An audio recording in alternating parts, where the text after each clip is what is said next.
Hi, my name is Dr. Dave Gerhart, and I'm the Assistant Marketing Manager of Education for the Yamaha Corporation of America.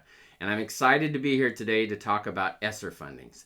ESSER funding is a once-in-a-generation opportunity to get money for our students to ensure a safe and healthy return to school next year, to make sure that we address issues with learning loss that happened during the COVID pandemic, and to make sure that we have equity throughout our school district. So today I'm going to talk in a short video about what is ESSER, why should I care, and what can I do to get this money.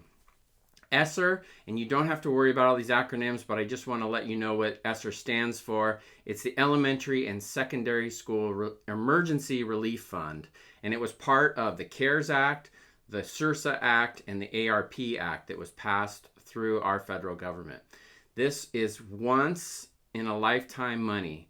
It is one-time funds that will help support our program. So this is not year over year. And we really need to make sure that we use it or we are going to lose it. This money comes from the federal government, goes to our state boards of education, and then goes down to our school districts. So we need to make sure that we are at the table talking to our administrators, trying to get this money to help support our program. ESSER funds, there were 3 rounds of ESSER funds. The first round was $13.2 billion. The second round was $54.3 billion. And the third round was $122 billion. That's a total of $189.5 billion for our schools and for our students. Okay. Now, a lot of misconceptions are out there that this is related to Title I funding. That is not true. This is the reason that people are talking about Title I is the way that they allocated this money was based on the Title I formula. But your school does not have to be Title I. Your district does to get this money, and pretty much every district in the U.S. or a lot of our districts are Title I. So that's how they allocated the money. And this funding is really for a safer return for in-person learning and addressing the needs of our students. Okay, these funds can go to the whole school, but we're hoping as music teachers that you're accessing this money for your music program. The ESSER 1 and 2 funds have already been allocated and already in your districts, and you may have been a benefactor of some of that money already. ESSER 3 money is coming. It should be in your district now. 2/3 of that money is being allocated up through June, and then there is the rest of it that will be allocated later on in the fall. Many teachers and administrators don't know about this money, so you need to be at the table talking to your administrators, getting them to know that this money is there to help your school and your students.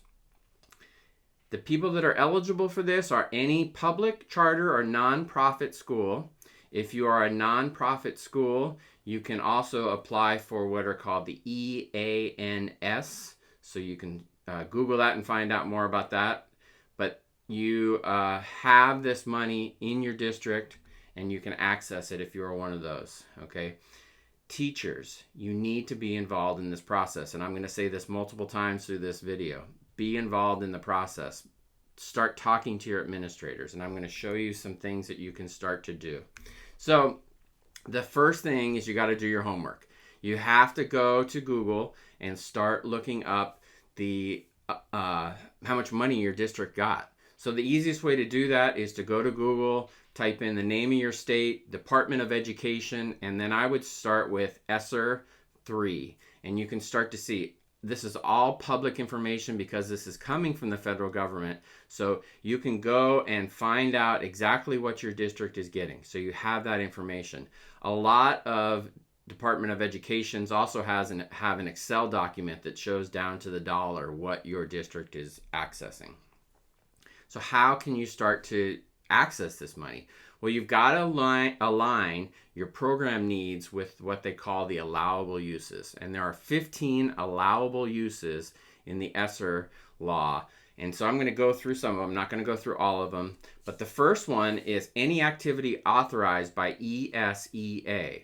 So thank goodness that music is part of a well-rounded education. So music programs will qualify for this. Now, this is not a money grab. This is not, I'm going to buy as much as I can do. It really is making sure that your students are having a safe and healthy return to school, addressing learning loss, and making sure that there's equity throughout your school district. Okay, and now I'm going to go through some of them.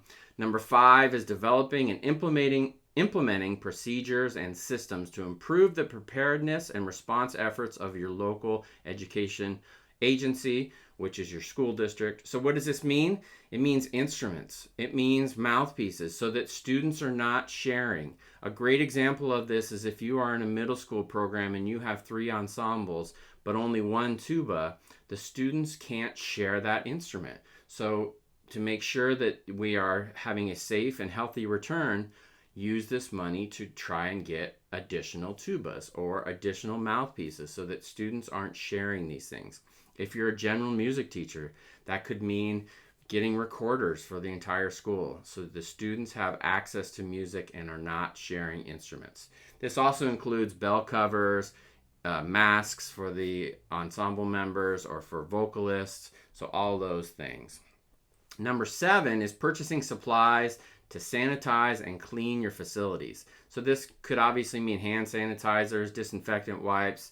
A great one to remember is microphone cleaners. If you are sharing a microphone with other people in the school, other faculty members, get a microphone cleaner. Or better yet, buy additional microphones so you have your own microphone. You can plug your microphone into that system and not have to worry about that. This could also apply to getting PA systems. You know, you could get one of those little cordless mics and have a cordless mic so that you have your mask on if you're going to wear a mask next year. Cordless mic, a PA system, you're able to be heard. Okay. Number 9 is purchasing educational technology, and you can go through and read all of these. I'm just trying to give you some ideas to start to brainstorm and start to figure these out. So educational technologies, including programs, either to learn music production, music technology, getting other students that may not be in your music program right now, getting them involved, maybe buying a classroom set of iPads along with GarageBand and getting kids to learn how to write beats or maybe video game music. Software licenses. If you use a software program throughout your music program, here's a great way to purchase that next year. Side note that with the ESSER 3, 20% of that must go to address learning loss, okay? And number 12 of the allowable uses is addressing learning loss. And what that means is having summer programs. So if your school didn't have a beginning band program and you're going to see the effects of not having that in the future, why not offer a beginning band program over the summer to help your program grow? You could offer a summer program. You can also hire extra coaches. You can start doing private lessons with extra coaches, people from your community, people from the local universities to start to help you build your program and get back on track, okay? And I love 15, I'm going to read this.